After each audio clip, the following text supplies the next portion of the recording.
Okay, I'll make several points, Austro-Libertarian. First of all, you did one thing that I said serves no purpose, and that is to keep telling us how bad government is. That does not support anarchy one bit. And no, you don't get it. You seem to think that we don't have a body of evidence supporting us about how people behave when we compare their own short-term self-interest with their lofty goals. You say, well, government's been in control of everything in the past. No, we've had free markets for all sorts of things.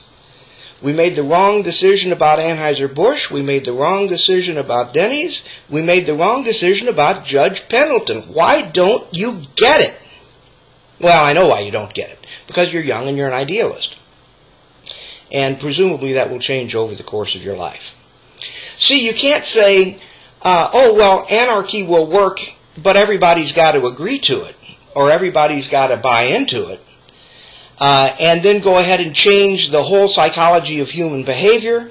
There is evidence for how people behave. You cannot ignore it, and you are ignoring it. All of these arguments are based on, oh, well, people are going to do the right thing.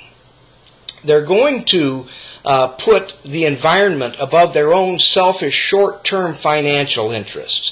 And the answer is no, they're not. So yes, I'm going to say, first of all, if you make a video and I don't respond to it, that is not implicit agreement. I don't think anyone on YouTube believes that. So we can continue this if you want it, but I really think it's going to have to take a few more years of maturity on your part. Not that there's anything wrong with you. Idealism is great. But no, you have not begun to answer my questions about how anarchy is going to work with large groups of people acting in their own self-interest, not in the interest of promoting anarchy. In their system of values, their self is up here. Their lofty goals are actually not higher, they're lower. And anarchy requires that people be willing to forego their own selfish short-term and financial interests in order to perpetuate the values of anarchy. That's just what I hear over and over again. Oh, judges are going to want to have a reputation for fairness. Judge Fullerton didn't, and he got away with it. Oh, well, people are going to want to have this, people are going to want to have that. They're going to want to have something right now, and they're going to want it cheap. And until you can show me historically where that has not been the case in a free marketplace, then that's really all there is to be said. Because while we have a long history of statism, where that statism comes from, I don't know. While we do have a long history of, I'm going to look it up.